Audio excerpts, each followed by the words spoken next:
Hi. How you doing, everybody? Okay, huh? Good. Thank you. Appreciate it. Hello, over there. How are you?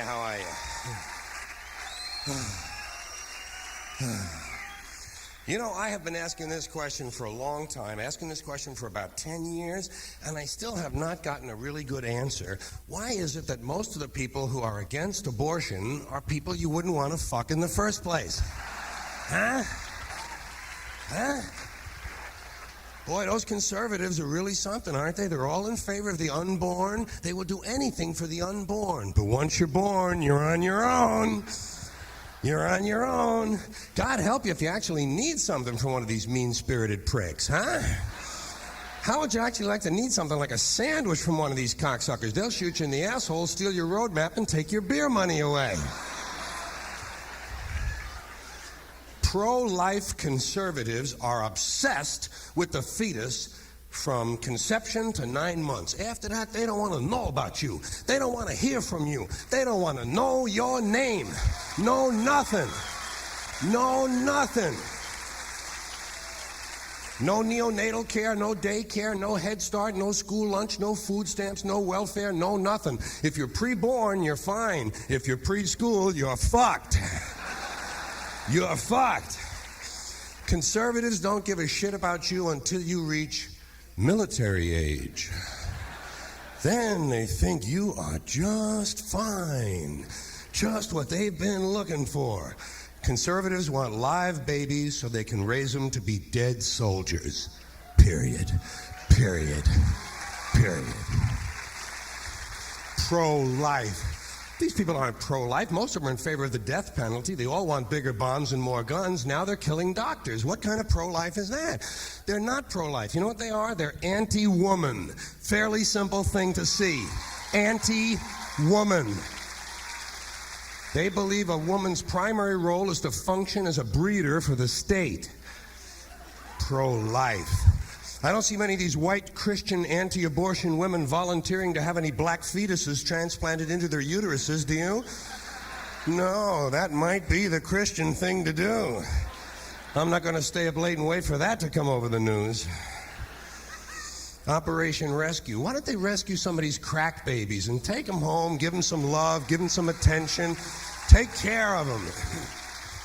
Where are the teachings of Christ when you really need them? Another thing, you don't see a lot of these anti-abortion people dousing themselves in kerosene and lighting themselves on fire, do you? You know, morally committed religious people in South Vietnam knew how to stage a demonstration. They knew how to put on a fucking protest.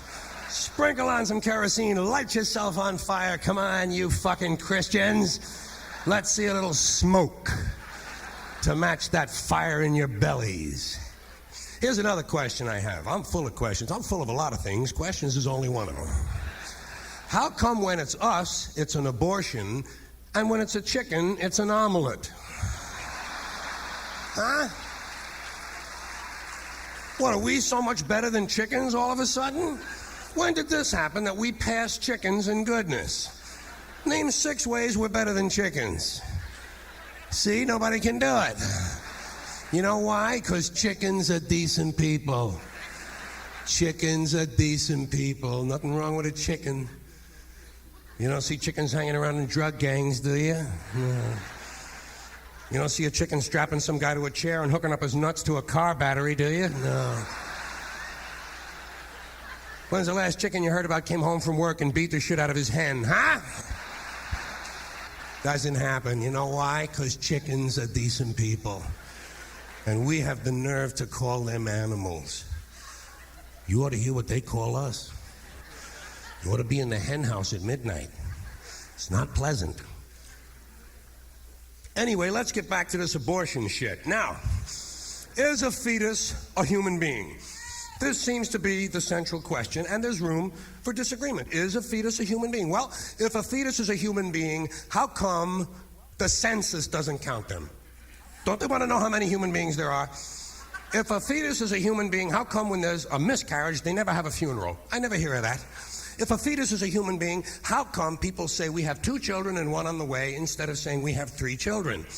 People say life begins at conception. I say life began 1 billion years ago, and it's a continuous process. It's a continuous process. You can go back further than that. What about the carbon atoms? Huh? What about the carbon atoms, I ask you? Life as we know it on this planet would be impossible without carbon. Every carbon atom has the potential of becoming a part of someone's DNA. So is it just possible that maybe we shouldn't be burning all this coal? Doesn't every lump of coal have the potential of becoming someone named Jason or Jessica?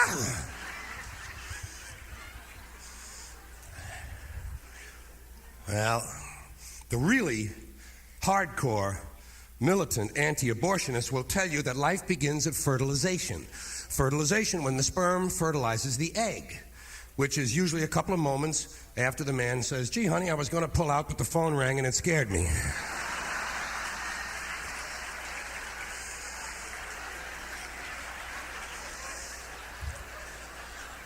But even after that happens, even after the sperm fertilizes the egg, it's still 6 or 7 days before the fertilized egg reaches the uterus and is implanted on the uterine wall. Implantation, which is when medical science says pregnancy begins.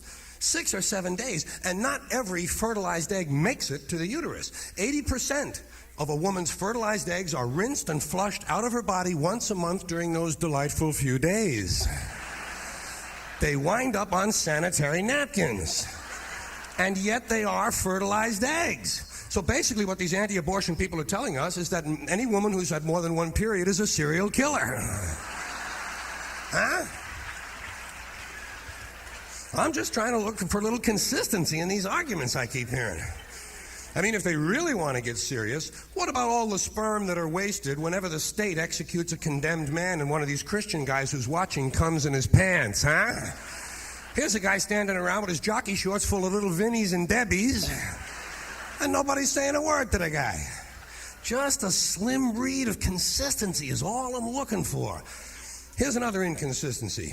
Catholics, which I was until I reached the age of reason, Catholics and other Christians are against abortion and they're against homosexuals. Well, what group has less abortions than homosexuals? Leave these fucking people alone. At least they're not out getting a fucking abortion every 8 or 9 months. Here is an entire class of people guaranteed never to have an abortion. And the Catholics and Christians, you're just tossing them aside. You would think they would be natural allies. Speaking of my friends, the Catholics, when Cardinal O'Connor and some of these American bishops have gone through their first pregnancies, their first labor pains, and they've raised a couple of kids on minimum wage, then I'll be glad to listen to what they have to say about abortion. Then I'll be glad to listen. You know? Yeah. In the meantime, they ought to be keeping an eye on these priests who took a vow of chastity and can't keep their hands off the altar boys. Don't you think so? Yeah. First you clean up your own family before you fuck with the neighbors. That's what I was taught. When Jesus said, suffer the little children come unto me, that's not what he was talking about, okay? No, he had something else in mind. So what do I seem like, a little pro-abortion, huh? Well, I am, yeah. I'm not pro-choice, I'm pro-fucking abortion. I think everybody ought to have an abortion once a year, even if they're not pregnant. I think all members of both sexes should have mandatory abortions, even if they're virgins, have no genitals, and have never been laid. Well, it's an extreme position, I know. But you have to come down on one side of this thing or the other, don't you? But you can't kid me. That's a heartbeat in there. That's a little heart beating. Boom, boom. First it's beating, then it stops. So it's murder. But hey, I got no problem with murder. What the fuck, have a little fun, you know? People get all excited when you're gonna murder them. You ever notice this shit? You go to kill a guy, say, don't kill me, don't kill me. Straighten up and lighten up, motherfucker. Where are you going that's so important that you don't have time to stop and be murdered like the rest of us? Nothing wrong with murder. Murder's part of life. My society taught me that. My species is really good at it. I belong to the only species in the history of this planet that systematically tortures and kills its own kind for pleasure and profit. So, If you had an abortion, you feel a little guilty, don't think of it as murder. Think of it as justifiable homicide. See, I have no real ending on that because that's really part one of something that will have a part two in a few months. And I will call each of you individually to let you hear part two. But part two is about killing people, which leads naturally out of this. See, I think we got too many people. I think we got way too many people in the world. That's the biggest problem. People say, change, we need change. And they think if we elect somebody, we'll get change. If we pass some laws, we'll get change. If we restructure this, we'll get change. Massive fucking bloodshed is how you get fucking change. We've got 5.7 billion people. We spring loose another 250,000 every goddamn day. 250,000, it's a big town. Every day. I say we got to work this 5.7 billion down to a nice, workable 200,000 or so. The only thing is I can't guarantee I'll find enough people to qualify under my plan. So anyway, that's perhaps for later. Now, a piece of material called People I Can Do Without. Because we all have that, don't we? Don't you have a list inside your head? How many people here hate their boss? How many people here hate their neighbor? How many hate at least one member of their spouse's family? How many hate their spouse? How many hate the person they're sitting with? But you see, my list is not about specific individuals. We all have lists like that. You know, this guy, that guy, this guy, the guy over there, the guy at the gas station. We all have lists like that. My list is more a list of types, generic types, people I can do without. Guys in their 50s named Skip. Anyone who pays for vaginal jelly with a gold American Express card. An airline pilot who has on 2 different shoes. A proctologist with poor depth perception. A pimp who drives a Honda Accord. A gynecologist who wants my wife to have a couple of quaaludes before the examination. Guys with a lot of small pins on their hats. This is just a deeply felt personal hatred of mine. Anyone who mentions Jesus more than 300 times in a 2-minute conversation. A dentist with blood in his hair.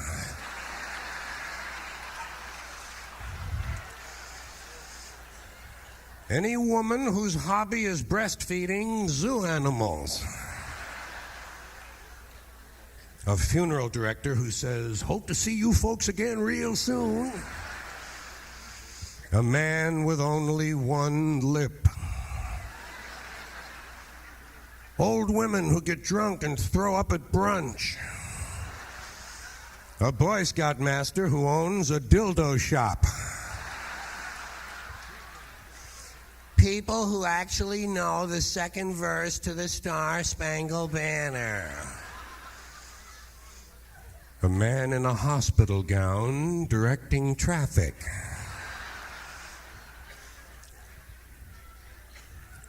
A cross-eyed nun with a bullwhip and a bottle of gin.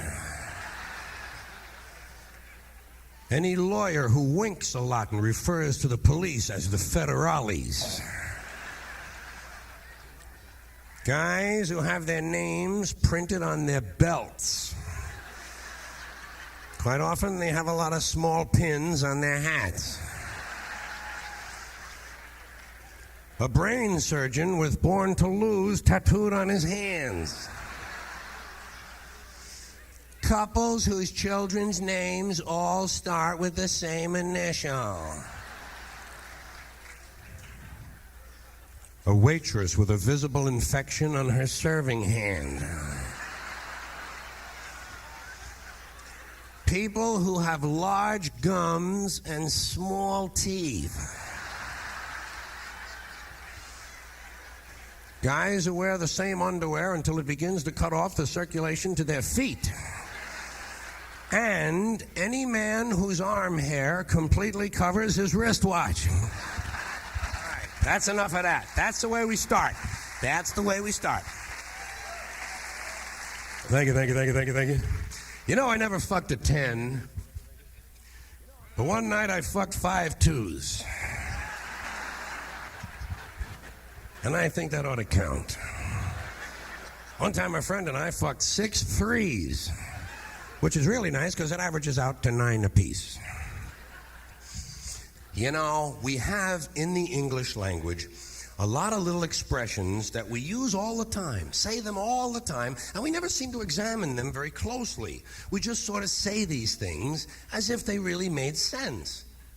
Like, legally drunk. Well, if it's legal, what's the fucking problem? Leave my friend alone, he's legally drunk.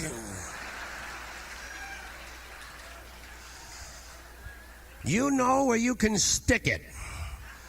Well, why do we always assume everyone knows where they can stick it? Suppose you don't know. Suppose you're a new guy.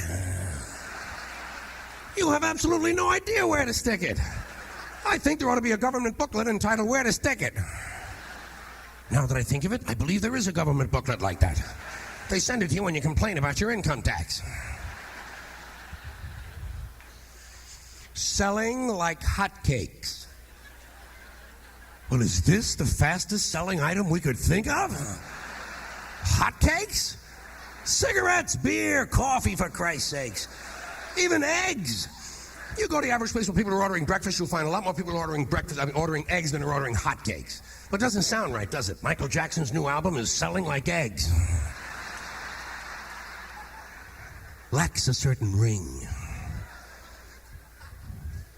Undisputed heavyweight champion. Well, if it's undisputed, what's all the fighting about? To me, undisputed means we all agree. These two guys are beating the shit out of one another over something apparently we all agree on. It's the quiet ones you gotta watch. You know that one? Every time I'm watching TV on the news, I'm looking at a nice story about a serial killer or a mass murder of some kind, which I personally happen to enjoy. What do? They bring the neighbor on. And the neighbor says, well, he was very quiet, you know. And someone in the room always says, it's the quiet ones you gotta watch. This sounds to me like a very dangerous assumption. I will bet you anything that while you're watching a quiet one, a noisy one will fucking kill you.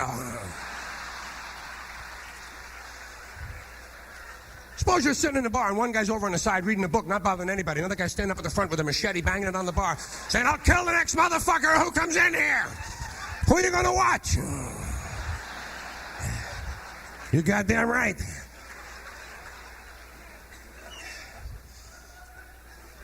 That's the last straw.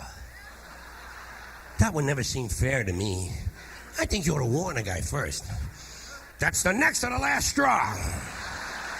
Let him know he's running out of straws.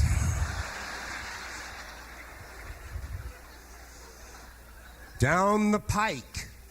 You know, say, boy, he was the meanest guy ever to come down the pike. Fine. What about guys who come up the pike? Not everybody lives north of the pike. Some guys have to come up the pike, and they're really mean because nobody mentions them at all. What about a guy who don't even use the pike? Comes on Amtrak. Boy, he was the meanest guy ever to arrive on Amtrak. Yeah, it's like eggs. Lacks a certain ring. Down the tubes. This is one you hear a lot, you know, especially the last couple of years. People saying, the country is going down the tubes. What tubes? Have you seen any tubes? Where are these tubes? And where do they go? And how come there's more than one tube? Would seem to me one country, one tube. What, does every state all of a sudden have to have its own tube now? One tube is all you need. But a tube that big, somebody would have seen it by now. Somebody would have said, hey, Joey, look at the fucking tube. You never hear that. You know why? No tubes. No goddamn tubes. We don't have tube one.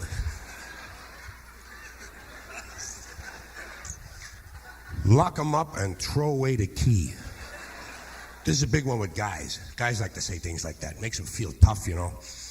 A guy sees a criminal on TV. He says, see that guy? See that guy?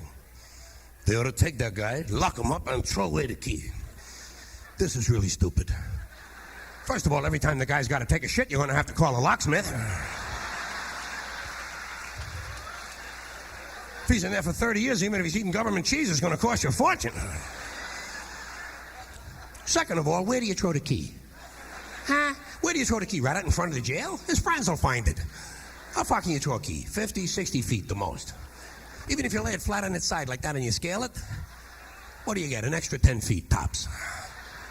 This is a stupid idea, needs to be completely rethought. Takes the cake. You know, I would say, boy, he really takes the cake. Where? Where do you take a cake? To the movies? You know where I would take a cake? Down to the bakery to see the other cakes.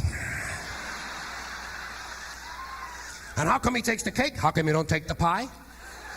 Pie is easier to carry than a cake. Easiest pie. Cake is not too hard to carry either. Piece of cake.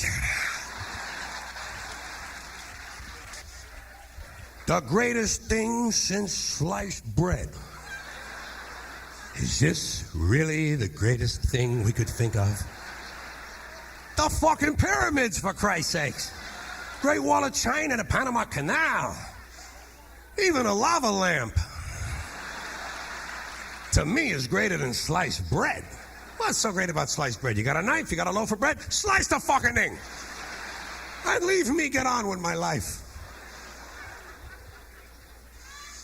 Out walking the streets. Here's another one for guys. If they see like a murderer gets parole from prison, guys, you see that guy? You see that guy? He's a murderer, he's on parole. Now, instead of being in prison, this guy is out walking the streets. How do we know? Maybe the guy's home watching TV. Not everybody gets a parole is out walking the fucking streets all the time. A lot of times they take a taxi. Occasionally they steal a car. Hey, we ought to be glad. Thank God he stole a car. At least he's not out walking the streets. Fine and dandy. That's an old-fashioned one, isn't it? Say to a guy, how are you? He says, fine and dandy. Not me. I never say that. You know how come? Because I'm never both of those things at the same time. Sometimes I'm fine, not dandy. Close to dandy, approaching dandy. In the vicinity of dandyhood. Not quite fully dandy. Other times I am indeed intensely dandy. However, not fine. One time, 1965, August, for about an hour, I was both fine and dandy at the same time, but nobody asked me how I was. I could have told them, fine and dandy. I consider it a lost opportunity. Walking papers. You know, guy gets fired. They say, well, they gave him his walking papers today. Did you ever get any walking papers? Seriously. Believe me, in my life, I got fired a lot of times. I never got any walking papers. And I never got a pink slip either. Know what I would get? Guy would come around to my desk and say, get the fuck out of here!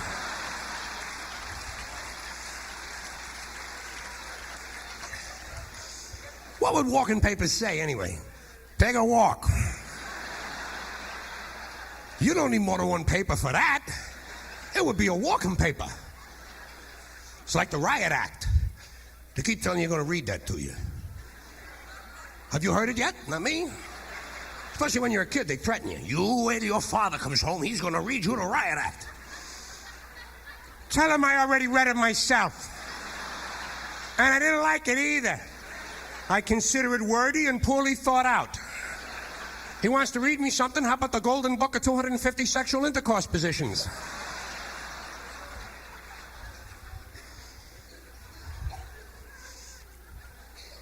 more than happy. That's one I bet you say. I'll bet you say that. Don't you say to somebody, oh, I'd be more than happy to do that. How can you be more than happy? To me, that sounds like a dangerous mental condition. We had to put Dave in the mental home. He was more than happy. Mental home is another one. To me, a mental home is a place a young couple dreams about having. They don't have it yet. They're saving up their money. They know what they want. They have a mental home. And if they have more than 6 kids, that's exactly what it'll turn out to be. One more of these, one more. In your own words. People say that to you. Say, tell us in your own words. Do you have your own words? I'm using the ones everybody else is using. Next time they tell you to say something in your own words, say, Nick Flatblorny quando Flugenplag. There we go. Thank you. You're nice. You're nice. You're very kind. You're very nice. You're nice and kind. You're kind and nice. I wish I had been in vaudeville so I could have said that with, every night. Thank you. She made me spill. You made me spill. Yeah. President of this area right here, okay? So I decline the honor.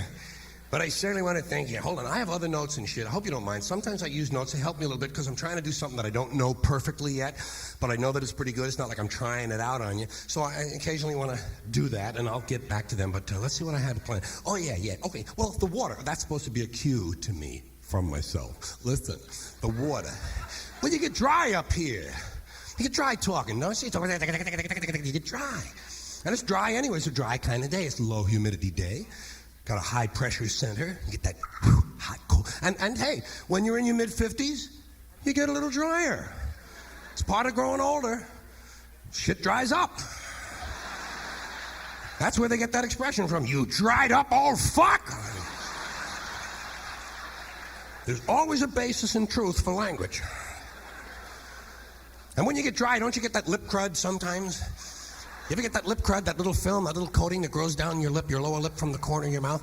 Never quite reaches the middle, It's like a mustache with a gap in the middle, but it's on the wrong lip. It's upside down and there's no hair. You get that lip crud, and you know how you get it off, don't you? You take your thumbnail. This is how I do it. You can do it with a washcloth if you happen to be somewhere, but you can do this if you're on the bus. Take your thumbnail, and you kind of go down like this, along your lip, and you get it all there, and you roll it up into a little ball, and save it. I save everything that comes off of my body, don't you? Aren't you curious about things you take off of your body? Don't you want to look at them before you throw them away? I don't throw anything right away. I save shit. Bullshit. Hey, you never know when you're going to need parts. I'm curious about shit that's on my body that I can't see, like a little scab on the head. You ever get a little scab on your head? Just a little scab, a little dry spot. I don't mean like a big blood scab from getting hit with a wrench at work. I'm not talking about that. It's just a little dry spot that you notice your head. Oh, say, I have a little dry spot. Oh, this will be fun to take off. But you realize it's immature. It's not ripe enough yet. It's not time. It isn't ready to come off yet. So you say, well, I'll hold on to this. I'll save this for Thursday. Thursday, I'll do this. I only have half a day of work Thursday. I'll come home, watch Donahue, and take my little scab off on Thursday. It'll be a lot of fun. And maybe the scab will be even bigger. It'll be more fun than I ever thought it was. So you save it, and you save it, and you wait, and you wait, and you wait, and you wait. And Thursday comes, and it's harvest time.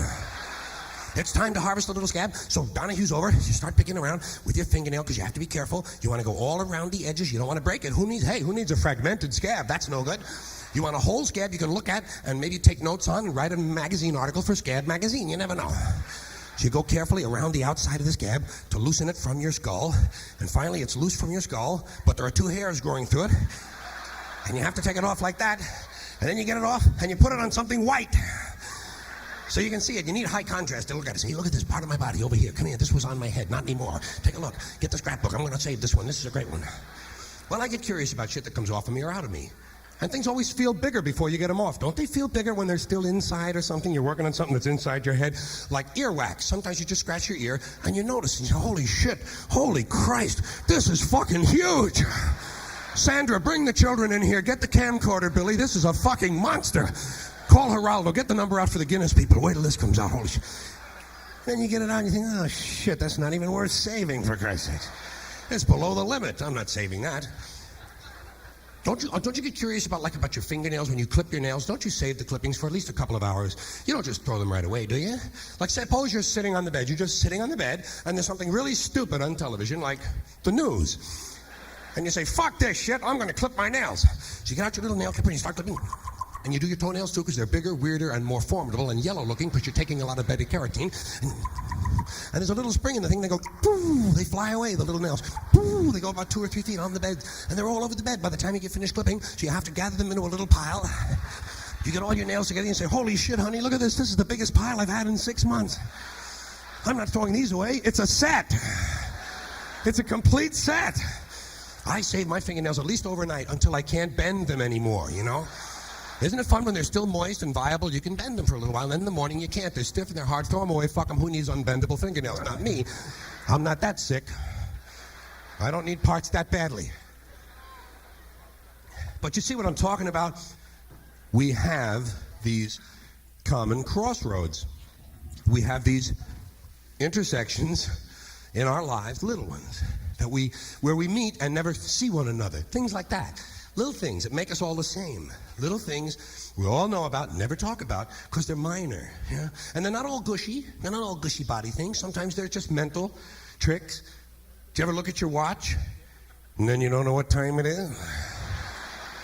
Then you have to look again, and you still don't know the time. Then you look a third time, and somebody says, what time is it? And you panic. I don't know. Wait a minute. Do you ever notice how sometimes all day Wednesday, you keep thinking it's Thursday? And it happens over and over all day long. And then the next day, you're all right again. Do you ever find yourself standing in one of the rooms in your house and you can't remember why you went in there? And you think, maybe if I go back where I was when I first thought of it, I'll see something that reminds me of it. Or it might be quicker if I just stand here and hope it comes back to me. While you're weighing up those options, 2 words float across your mind: Alzheimer's disease. You ever been talking to yourself and somebody comes in the room and you have to make believe you were singing? And you hope to God the other person really believes there's a song called What Does She Think I Am? Some kind of putz? Little experiences we've all had. You ever been sitting in a railroad train in the station and there's another train sitting right next to you and one of them starts to move and you can't tell which one it is? And then you can, and the magic is over. Wouldn't it be great if your whole life was spent not knowing which one is moving? It's a nice feeling. Motion has interesting aspects, even the reactions to motions. You ever been out on a small boat on a windy day, choppy waters, little boat, being tossed back and forth, and you're just standing like this trying to keep your balance for a couple of hours on a little boat, and then you get back into the shore and you're standing on the dock, and you could swear you still had something inside of you that was out there rocking back and forth. It's like riding a bicycle all day. When you finally get off, you could swear you still had something in between your legs, rolling down the highway. Did you ever try to pick up a suitcase you thought was full, but it wasn't? And you go, Pooh! And for just a split second, you feel really strong. Here's one, doesn't happen all the time, but it happens just often enough that there are people in the audience who know this, so I keep it in for them. Has to do with looking through a chain link fence. Do you ever notice? Sometimes, if you're just the right distance from a chain link fence, it seems to go, what is that? How do they do that? Do you ever try to tell somebody they have a little bit of dirt on their face? You can never get them to rub the right spot, can you? So you got a little bit of dirt right here. They always go, where? Here? And you just want to slap the bastard, you know? Say, no, right here near your eye.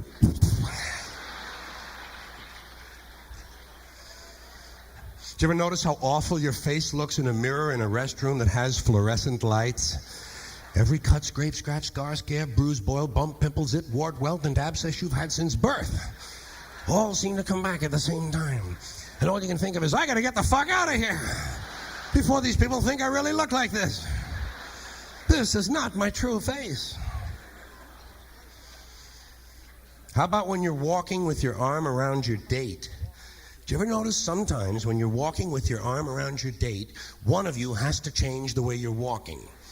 Men and women don't walk the same. One of them has to change their gait. Either the man has to walk like this,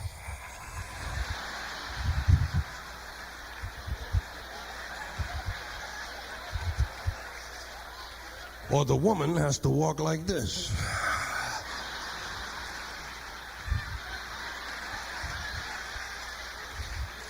Hey, Vinny, how are you? How about when you're going up a flight of stairs and you think there's one more step? And you get one of those big ones, you know. Then you have to kind of keep doing that for a little while, so the other people will think it's something you do all the time. I do this all the time. It's the third stage of syphilis.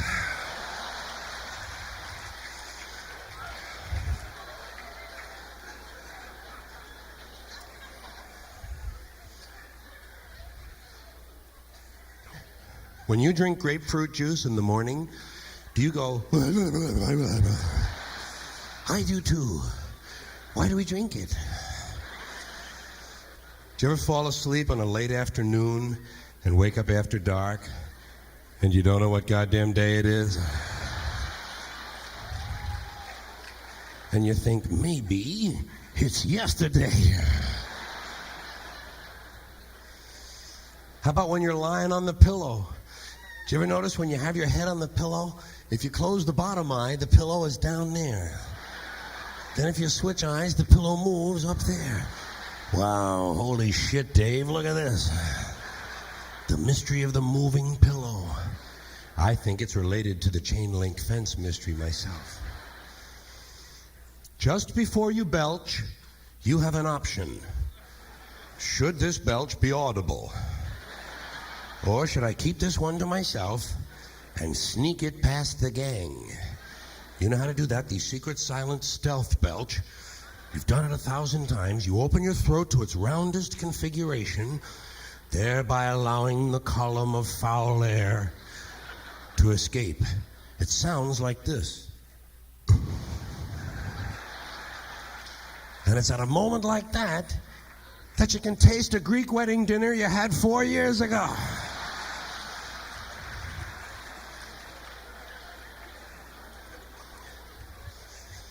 Do you ever have to sneeze while you're taking a piss? Frightening, isn't it? It's frightening because actually you can't do it. It's physically impossible to sneeze while pissing. Your brain simply will not allow it. Your brain says, stop pissing! We're going to sneeze now! Because your brain knows you might blow your asshole out.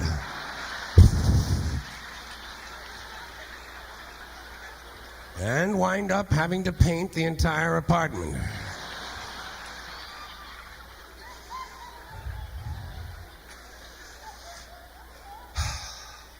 Have you ever been in a serious, important social situation when you suddenly realize you have to pull the underwear out of the crack in your ass?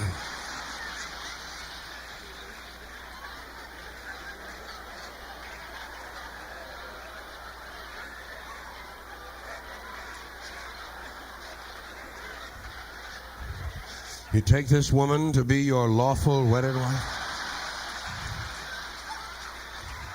Huh? Who, her? Oh, fuck yeah. No sweat, honey.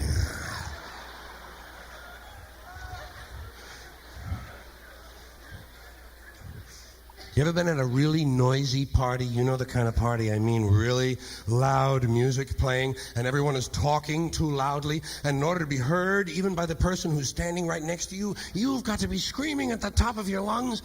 But every now and then at a party, it seems as though the music suddenly stops, and everyone shuts up at the same time, except you.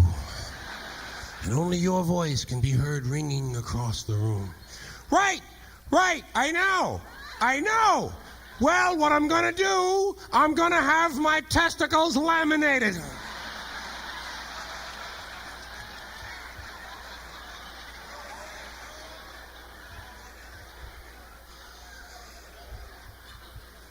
You ever been talking to someone and you laugh through your nose and blow a snot on your shirt?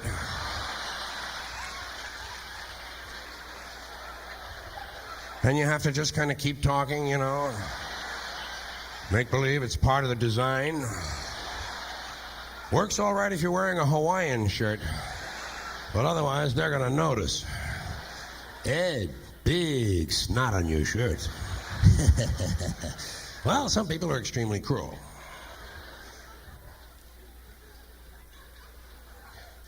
Do you ever fart while you're walking?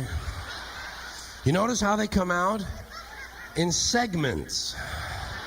It's not a continuous fart. It's as if each additional step jars a little of the fart loose.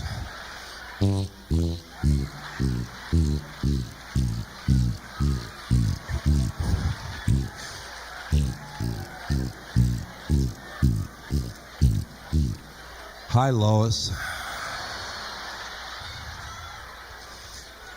I don't understand the pauses. And I had science in high school. I might have been absent that day. I probably had mononucleosis the day they covered segmented walking farts. Did you ever have to fart on a bus or an airplane, but you hadn't farted yet all that day? So you don't really know the nature of the beast?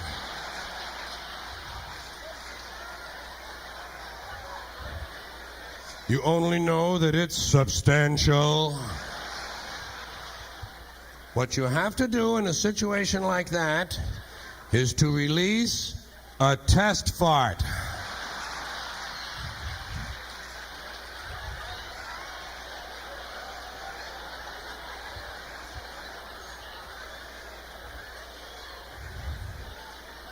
You have to arrange to release, gently and in a carefully controlled manner, about 10 to 15% of the total fart, in order to determine if those around you can handle it.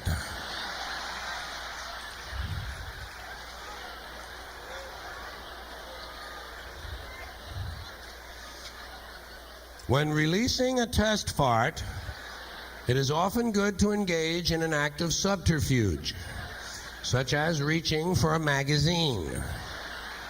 Pardon me, is that Golf Digest?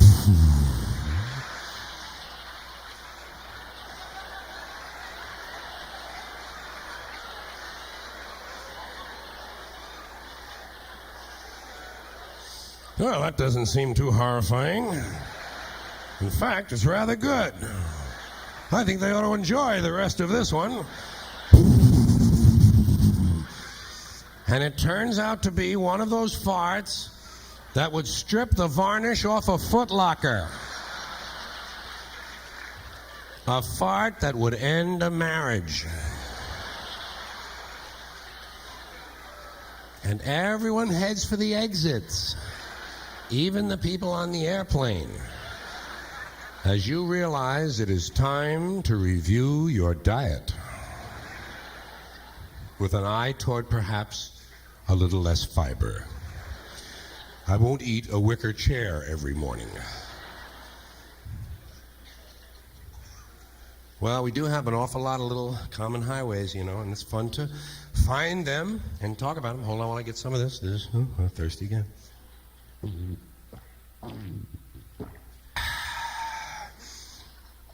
I think I used the word fat before. I use that word, fat, because that's what fat people are. They're fat. They're not large. They're not hefty, chunky, stout, or plump. They're not big boned. A dinosaur is big boned.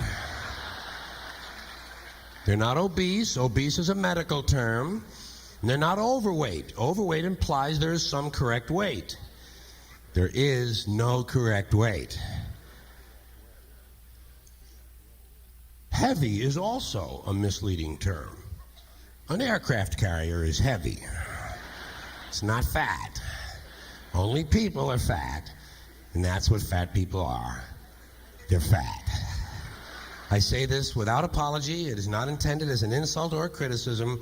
It is just descriptive language. I do not believe in politically sensitive euphemisms. Euphemisms are a form of lying. Fat people are not gravitationally disadvantaged. I prefer to see things as they are, not the way some people wish they were. For instance, midgets and dwarfs are midgets and dwarfs. They're not little people. Infants are little people. Leprechauns are little people. Midgets and dwarfs are midgets and dwarfs. They don't get any taller by calling them little people. I wish this weren't so. I wish they didn't spend their lives walking around staring into other people's crotches. But I can't fix that. And I'm not going to lie about what they are. They're not vertically challenged. A skydiver is vertically challenged. The architect of the Empire State Building was vertically challenged. Midgets and dwarfs are midgets and dwarfs. Cripples are crippled. They're not differently abled. If you insist on using tortured language like differently abled, then you have to include all of us. We're all differently abled. I can do things you can't do. You can do things I can't do. I can pick my nose with my thumb. My uncle can switch hands and gain a stroke while masturbating. We're all differently abled. Cripples are crippled. It's perfectly honorable words found in the Bible. Jesus healed the cripples. He did not engage in rehabilitative strategy for the physically disadvantaged. He didn't have time for that shit. He was on the road. You up to date because it's been a tradition for me to cover some of that territory every few years, let you know how the local pet population at home is doing. Tippy's one of the stars of the past. Tippy was one doggy I talked about a lot in these records and albums that I do and all that shit, whatever you call them. HBOs is what I'm thinking of.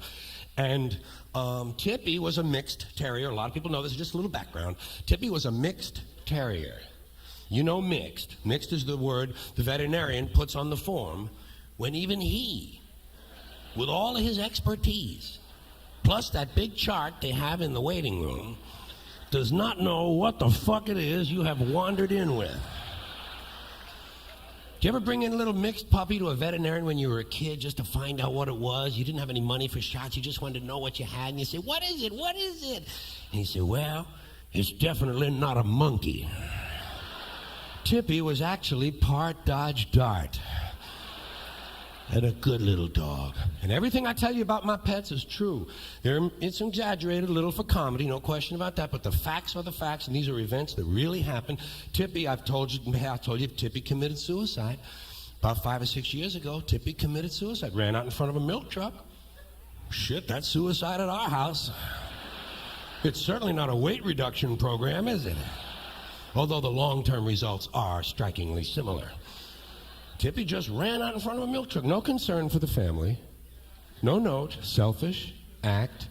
No indication. We had no idea she was troubled. There was no sign of no aberrant behavior. No new companions to question. Just suddenly, fine. Fine. That was her decision. We got over it. We lived through the 80s. We know how to process grief at our house. First we got angry, and we were in denial, then we got sad, and then we got anxious, and then we got up and jerked off and ran around the Christmas tree and sang songs. I may have the order of those things wrong. I believe we jerked off first. But that stuff I told about. Now, this stuff here coming is about Annie. Annie, my eldest. Annie isn't with us anymore either. Yeah, well, she had to go away, you know. It happens, huh? Happens. Part of the deal when you get them. Part of the deal. What happens when you get a pet? They get old. They go away. Just like your grandma. Same shit, different species. What happens to grandma? Gets old. Goes away. It's inevitable when you buy the pet. you know it's going to end badly. You know it in the pet shop. You say, look at him. Isn't he cute? He's going to die. Unless you're in your 80s and you're buying a tortoise.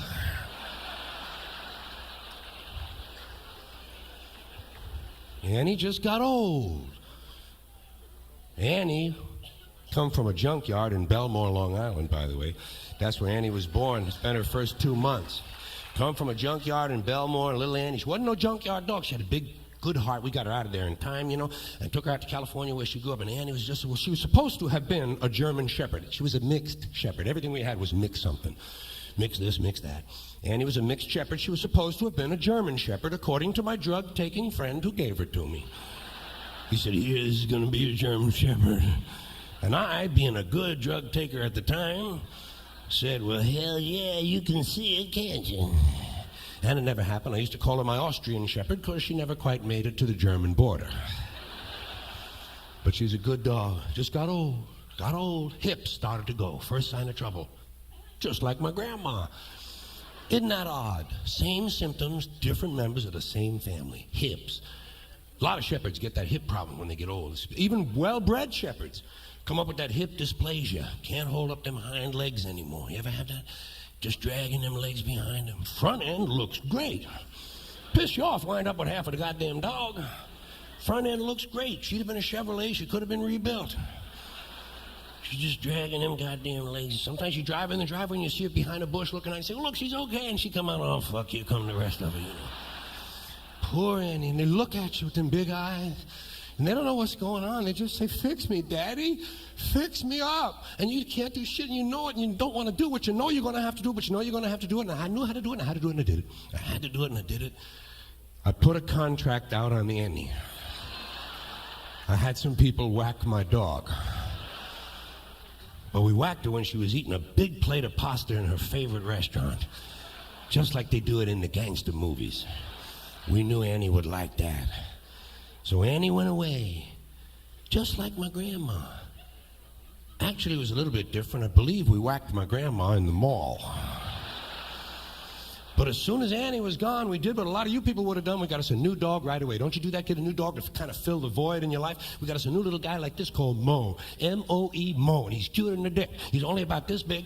Mo is a Maltese. First dog we ever had that was all one thing. Ain't nothing inside of Mo except other Malteses. He's about this big. And Mo only has one ball, but he doesn't know that.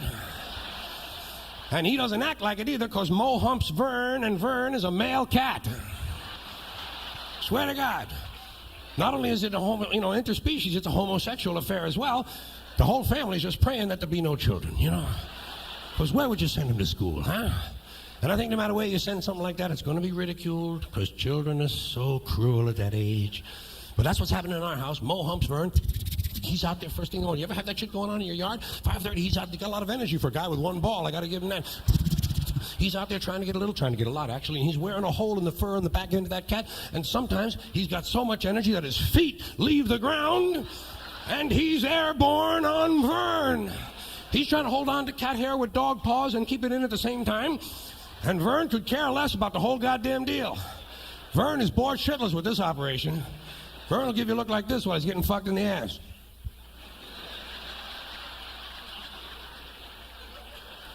You ever fuck somebody who's reading a comic book? Same shit. Tough on the ego, but it does happen occasionally in life. So Mo humps Vern, and it looks so cute. Looks so cute. We took a picture of it and made a Christmas card out of it last year. Swear to God, put just one word on it, peace. And we spelled it correctly, too, P-E-A-C-E. Be no cheap jokes on our Christmas cards. So we sent that out last year, and God, we lost a lot of friends on that. So Mo humps Vern. Vern's a cat. We got two cats, Vern and Murphy. Vern's the one whose name I change about every 18 months. You ever do that? A lot of fun. Pick out one of your pets and just keep changing his name. Drives him fucking crazy. Vern does not know who he is at all anymore. Every now and then, Vern will come over to me and go, Alessandro? Vern and Murphy got him 17 years ago.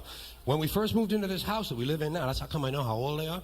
And when we got them neutered. First week, brought them over, got them neutered. You know neutered? That's a euphemism for go on and cut his nuts off. Well, we had it done because somebody said it helped something. Goddamn sure didn't help these cats, I'll tell you that. But that's what we had it done. We had it done. We had it fixed. That's another word for it. Fixed. Shit, it wasn't even broke, man. They broke now. Altered is another word for it. Nice people say that, don't they? Say we had them altered. Like a pair of pants or something, you know? Yeah, take a little off the cuffs and cut his nuts off and I'll be in on Tuesday. So anyway, no matter what you want to call it, we had it done. We brought him into the vet's office and off came the nuts. We didn't keep him or nothing like that, you know. Although the veterinarian did offer them to me, I must say that. He said, you want these? I said, no, thank you, no. No, can't think of anything I might possibly want to do with 4 cat nuts. Why don't you hang on to them? You'll think of something, I'm sure. Put them in the top drawer. We won't mention it, will we, honey? No. You know, you might make a nice pair of earrings for your wife out of them. In fact, if my math is not incorrect, you might get 2 pairs out of that lot. We had a good laugh over that, and then we got them cats away from that fuck. Brought the cats home, where they commenced to growing up. And did it in a nice, neat fashion, 1 year at a time, just like you'd want. And they get to be about 6, the 2 of them, 6 years of age, and I remind you, these are facts. Get to be 6 years of age, and Vern, wouldn't you know it too, Vern, the goofy one, Vern developed a condition whereby his penis had to be removed surgically. Not a pleasant thought. But it does happen quite a bit. A lot more than you might think to these male cats if you feed them only dry cat food. Not good. You gotta give them a little moist food every day. You gotta get some balance in the diet. There's something called feline urinary syndrome, and it happens when you give them all dry cat food. There's something in that cat food that crystallizes in the urine, blocks up the urethra, blocks up that whole passageway, and pretty soon you're sitting in the vet's office, and guess what? Off comes the dick. Vern will not get in the car with me at all anymore.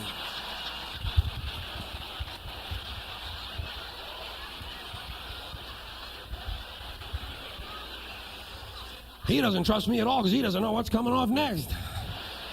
He's walking around counting his feet and shit like that, praying to God he's still got something left hanging off of him.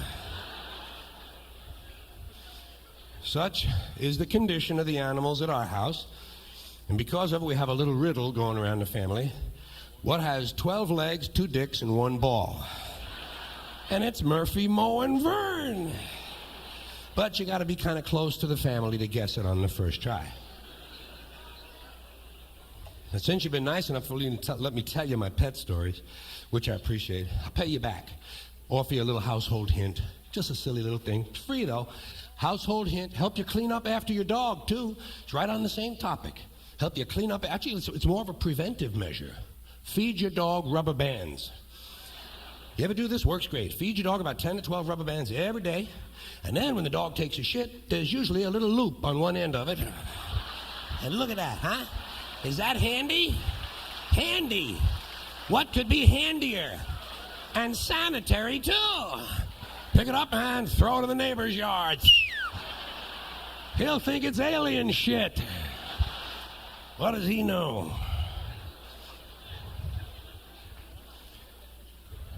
Well, I like giving little pieces of practical advice in the show. You know, it's not all jokes and gags in life. People need hints and tips and suggestions. I think comedians have an obligation to provide them. I've given some in the past you might be aware of. How to get rid of counterfeit money? Put it in the collection plate at church. How to get out of jury duty? Easy. Tell the truth. Tell the judge you make a really good juror because you can spot guilty people just like that. Now, tonight's suggestions I have are a little different. These are some things you can do to keep other people alert during the day when you're out and about your business. There's a lot of people go through the day half asleep. You know that. There's people go through life in a fog. Some of them have a big neutral zone up here. And I say there are little things you can do to keep other people on their toes. Did you ever try backing out of a drive-in bank? That's the kind of thing I mean. Or just walk up to someone on the street and say, "Pardon me. I have nothing to say." Somebody asks you what time it is? Say, "Well, It's either 6:15 or Mickey has a boner.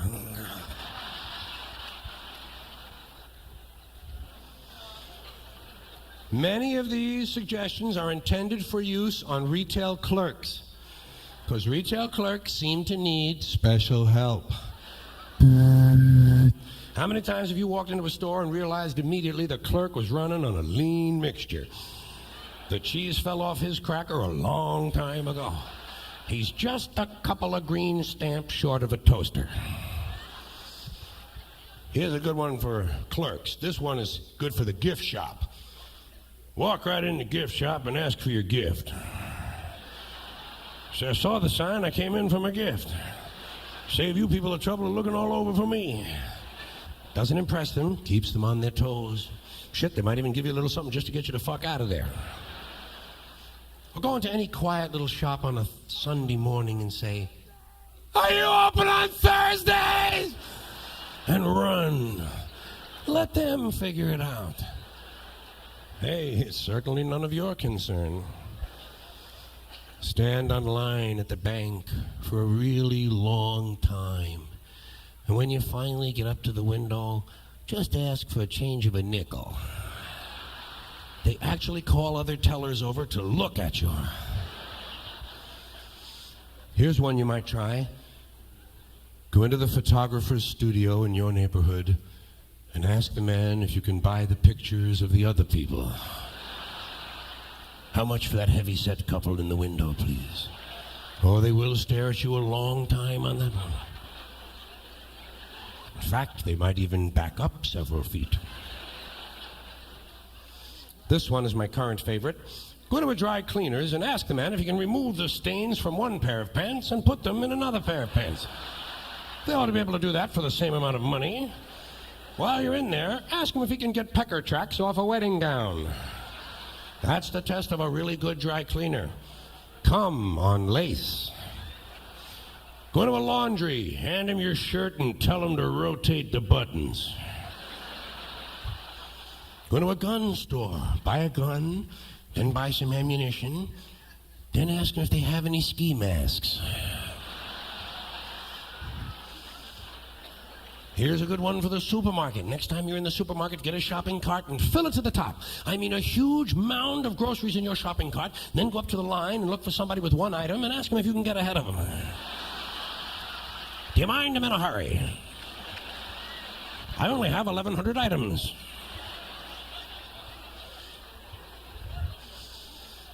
Run into a bakery and say, "Can you bake a cake in the shape of a penis?" They never know. They never know. They have no rules for that. They always have to have a little meeting first. Well, I don't know.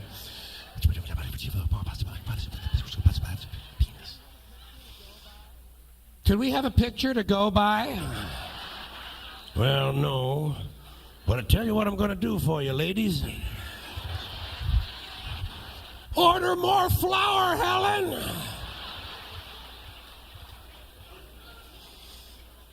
Next time you're at a wishing well, doesn't happen often, I know. Next time you're at a wishing well, ask to see the well manager. Tell him I've been coming there for 12 years and none of your wishes have come true. Either you give me my money back or I'm shitting in the well.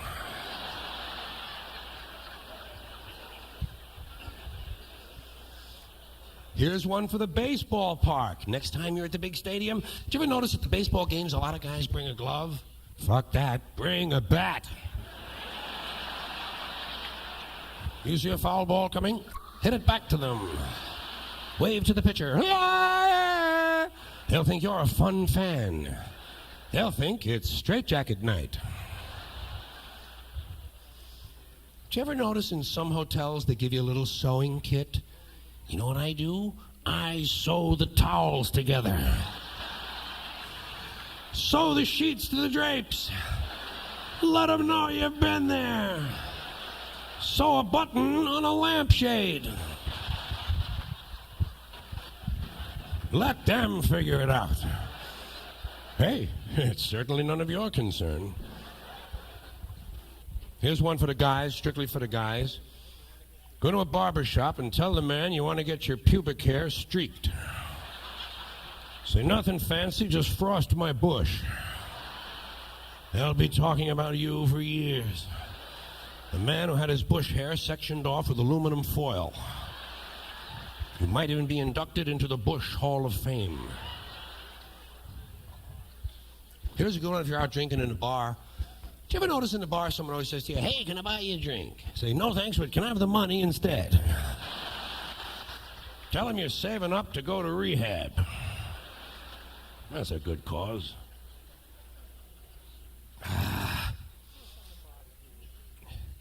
You know something that bothers me?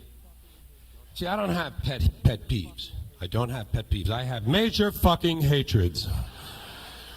And irritants. Little goddamn irritants. Don't you have that? Those things that just irritate the shit out of you. Next guy that says to me, bada boom, bada bing, I'm kicking him right in the fucking nuts. Just irritates me. Bada boom, you cocksucker. Bada boom, bada bing, fuck you. I'm tired of 800 numbers that spell something out. You know what I say? 1-800, fuck you. Tired of people who tell me their needs aren't being met. I say, drop some of your needs. That'll clear it up. Sick of athletes thanking Jesus when they win and never mentioning him when they lose. Never hear him say, Jesus made me drop the ball. Jesus tripped me up behind the line of scrimmage. Never a mention of that. Meanwhile, according to these Christian athletes, Jesus is undefeated and these assholes are all playing 500 ball. Hold on, I wrote some of these down. Some of them pissed me off more than others. Mickey Mouse's birthday. This pisses me off. You notice how they announce this shit? Why does the media feel the need every year to tell us Mickey Mouse's age? You want to know something? I don't give a fuck. If I cared about Mickey Mouse's age, I would know it. And I would mark it on my calendar. You know what I hope? I hope Mickey dies. I hope he gets a hold of some bad cheese and dies a painful death behind a bathroom wall. No wonder nobody in the world takes this country seriously, using valuable television time to inform its citizens on the age of an imaginary rodent. Also, these guys wearing cowboy boots. These guys wearing cowboy boots and cowboy hats. You see these fucking guys? I see them in the airport all the time. It's not even Halloween. Got these fucking hats and boots on, they're walking around. What kind of a grown-up man dresses as a mythic figure? You don't see any guys walking around in pirate costumes, do you? You see anybody today in a Viking outfit? The fuck, these guys don't grow up. I stopped wearing cowboy suits after my 3rd birthday party. These fucking grow up, Tex, and get yourself a decent fucking wardrobe. The closest they ever came to a cow was stopping to take a piss at the Dairy Queen, for Christ's sakes. What else? Pop music. I'm sick of I love new, dangerous music. But the shit that passes for pop, yeah, fuck them. I hate it. And love songs bother me. Just what I need is to listen to some asshole pissing and moaning about a broken heart. You know? Some guy wants to sing me a song about a broken nose, fine. Even a broken blood vessel will be all right. Or a ruptured spleen. You never hear that. Wouldn't you like to hear a woman belting out a ballad about a ruptured spleen? Love songs. I'm sorry. If you're sorry, write her a fucking letter. You say, Dear Joanne, I'm sorry, and you mail it to her fucking house. Stay off the radio.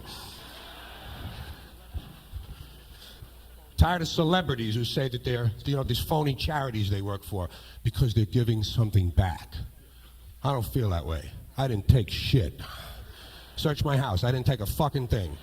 Search my fucking closets. I didn't take nothing. Everything I got, I worked for, was given to me voluntarily, and I paid my taxes on it.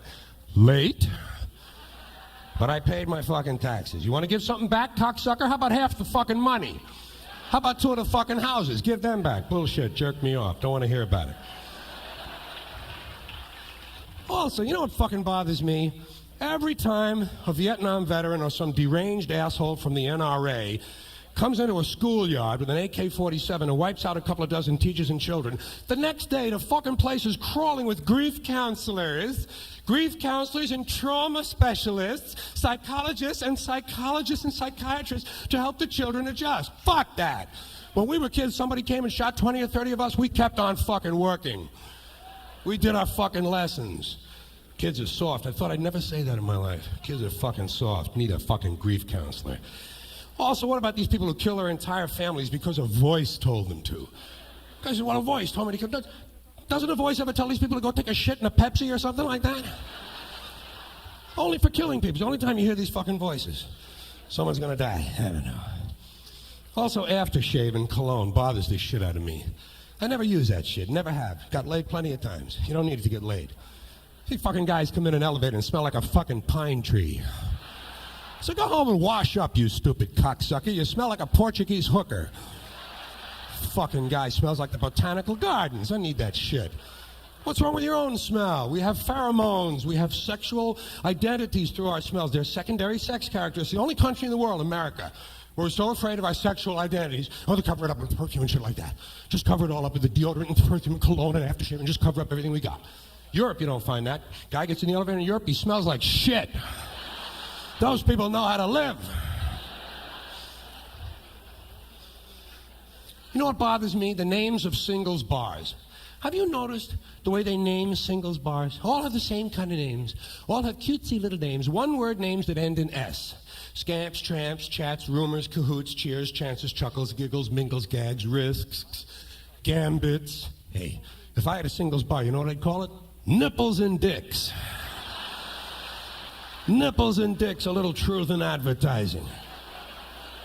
The Sperm Club. Snatchorama. The Crotcheteria. Frankie's Fuckery. Cafe Vagina, open all night. Well, I'm just looking for a little honesty. I'm an old-fashioned guy. I believe the name on the outside ought to let you know what's going on the inside. Here would be a good name for a gay restaurant. The Mouthful. Well, you don't have to eat there. It's enough just to go in and have a cocktail. I got that past you. I don't give a shit what you say. I got that one past you. Just looking for a little honesty. And you know another fucking name I don't like? What is it? TGI Fridays. You know these cutesy little asshole places? TGI Fridays. That whole TGIF thing was cute for about an hour and a half. Shit's over. It's not funny. Time to start bombing those fucking restaurants. TGIF. If I had a place like that, you know what I'd call it? HSIOW. Holy shit, it's only Wednesday. I think people would drink a lot more liquor if they thought it was Wednesday all the time. I'm just looking for some honest names. It's a simple thing I want, not a big deal. I'm thinking of opening up a motel and calling it the Sleepin' Fuck. Wouldn't that be a good, honest name for a motel for a change? Who needs this Shady Pines bullshit? The Sleepin' Fuck. Give me one of them big neon signs. Sleep fuck. Sleep fuck. Sleep fuck. Sleepin' fuck. Sleepin' fuck. HBO. Sleepin' fuck. HBO. Sleepin' fuck. Actually, fucking sleep would be a little more accurate, wouldn't it? Well, you gotta keep things in the right order in life. Best name for a motel would be the fucking Smoke and Sleep and roll over and get out of bed and wash your crotch and go out and buy 2 cans of Mr. Pibb and come back and fuck a whole lot more. Would be the best name for a motel. But I think you'd have a lot of trouble fitting that on the matchbook covers, don't you? Goddamn neon would run you a fortune. Speaking of naming things, names and all, am I the only person in this country who's laughing when these commercials come on television for Snapper lawnmowers? Does no one else in this nation know what a snapper is? A snapper is a pussy. It's not as popular a usage as it once was, but snapper means pussy. Long time ago, it meant a particular type of pussy. It meant a snapping pussy, which you probably know is a pussy with good, quick, muscular control that can give you a decent hump and grab a hold of you and leave you go on that line. You know what I mean? Snap. When I was a kid, it was on a mythic level. It was almost on a mythic level. The older guys would say to you, she had a snapping pussy. Whoa. It was almost on the same level as the clamp. The clamp, which was another thing you heard about and you never ran into. She gave me the clamp. Whoa. But snapper meant snapping pussy. Now, of course, language grows and flows and changes, and snapper means any kind of pussy now. But don't these people at the lawnmower company know this shit? Yeah, I'll guarantee you the guys who load them on the trucks know. People on the assembly line fully aware of what that word means. The dorks in the boardroom apparently never got the word. Didn't someone at the advertising agency have a moral obligation to inform the president? Hey, Dave, snapper means pussy. Apparently not. They got guys on TV coming into my home Sunday morning. We've just returned from services. Here's a guy on TV saying, got me a nice new snapper in the garage. Got a lifetime guarantee on it. Then he tells me to go see my snapper dealer. Well, isn't that a pimp? Say, who's that guy with the big hat and the feather on it? Oh, that's my snapper dealer. I mean, I've heard a weed whacker I can understand, you know. Where's Joey? He's in there whacking his weed. He'll be out in a minute. But I've seen some snappers in my day. I've never seen one that'll eat grass, I'll tell you that. Well, that all brings me down to one topic. Excuse me while I just refresh. And that is filthy language, which we've done enough of already. See, I have two levels of association with it, personal, of course, and secondly, the professional side, which goes back to the early 70s. For me, excuse me, did you ever have to say something in the air, didn't come out, and you go, like that? Yeah, the early 1970s, I had a routine called the 7 words you can never say on TV. Now, thank you, smut fans. Thank you, smut fans. Now, I must tell you this preface, because this is like 71, 72. 7 words you can never say on TV, and those words were shit, piss, fuck, cunt, cocksucker, motherfucker, and tits. Those were the 7 I chose. There was no real list. That was my list. And it wasn't intended to be scientifically complete or exhaustively researched or anything. It was just a flight of fancy, a piece of poetry. It was my 7 words. 7 is a nice number. It's kind of mystical anyway. 7 is the only digit that has 2 syllables in it when you pronounce it, so it lasts a little longer. So the 7 words you can't say on TV became my little list. And shit, piss, fuck, cunt, cocksucker, motherfucker, tits were my words for it. And it wasn't complete at all. But little did I know, those words would travel all the way to the Supreme Court of the United States in the 70s. In a case called the FCC versus Pacifica Radio. WBAI in New York played the record on the radio. Someone complained. FCC fined the radio station. Radio station said, bullshit, fuck you, not paying the fine, and took the FCC to district court in D.C., where they won. They won the case at the district level 2-1.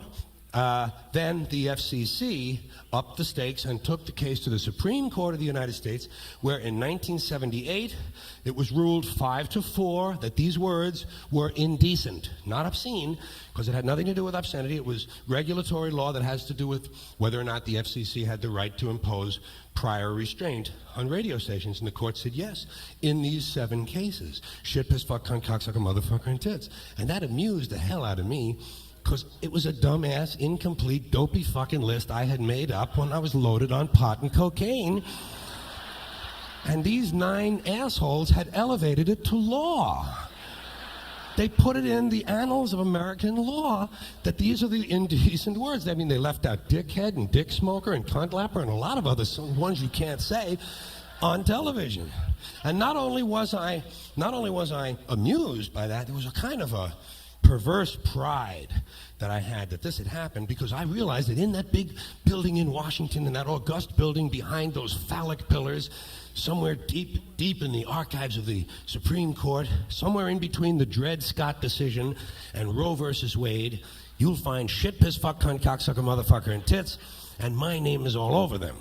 And I say pride, the reason I use the word pride, because for someone who got kicked out of 3 schools, the altar boys, the choir, the Boy Scouts, summer camp, and the Air Force, the Supreme Court of the United States represents fucking up on a really large scale. So I've always been proud of that, of my little footnote in history. And what I wanted to say associated with that is that on a personal level, I discovered these words the same time you did as a kid, when your parents gave them all the power. The words don't mean anything. The words are on a schoolyard, they get giggles and laughs. When you come home with them, though, here's what you get. What? And you say to yourself, oh, I've got this big asshole by the balls for the next 15 years. Parents give them all the power, and I found that out quick. You could get someone's attention in a big hurry at home with, you drop in cocksucker at the dinner table, and hey, you're going to get the potatoes, huh? Probably a larger portion than you were hoping for. And secondly, I realized we had made the words up. We humans had made them up. We were trying to make up dirty words one day, me and my friends, and we realized, hey, this is how they got made up. Humans. Because you get the impression from these adults that the words all arrived on a special train from hell. They try to make you feel, don't they, like these words are alien to your nature? No. We made them up, and then we decided not to say them. Isn't that an interesting use of our time and intellect? Thirdly, I find a little bit of poetry in them, just a touch. It's rough, it's primitive, but it's in there. And I'll point out the poetic ones when we get to them on this very short list, incomplete list of terms for male masturbation. I say incomplete because you'll know some that aren't on here, but you'll hear a few that you'll try to remember too. Start with the more common terms: jerk off, jack off, whack off, pull off, beat off. Then we have fist fuck. Fist fuck has a newer meaning these days, I'll grant you that. But this is the old-fashioned, more homespun meaning, male masturbation. Wank. Wank is a British term. I was having a wank and me mom come in. Well, I always like to use a new word in a sentence. Beat your meat, flog your dong, pound your pud, bleed your weed, drain the monster, crown the king. Stroking it. Stroking it has kind of a sporting ring to it, doesn't it? Like something one of those golfing assholes might say. After 18 rough, tough, rugged holes of walking around. I'll be in the clubhouse, Dan, stroking it. Giving it a tug. Beating the bishop. Always like to work in an anti-clerical remark whenever I can. Here's a better one, more specific too. Boxing the Jesuit. Probably dreamed up by a couple of happy bunkmates in the seminary in upstate New York. Milking the lizard, choking the chicken, loping the mule, waxing the dolphin. That's an elegant figure of speech, though, isn't it? Waxing the dolphin. Probably dreamed up by someone with a higher education, as opposed to slam the ham or bop the bologna, which to me is so much more clearly junior high school work. Cuffing the carrot, whipping the wire, greasing the weasel, punching the midget, sanding the banister, wrestling the eel. Wrestling the eel is interesting because it implies you might even lose.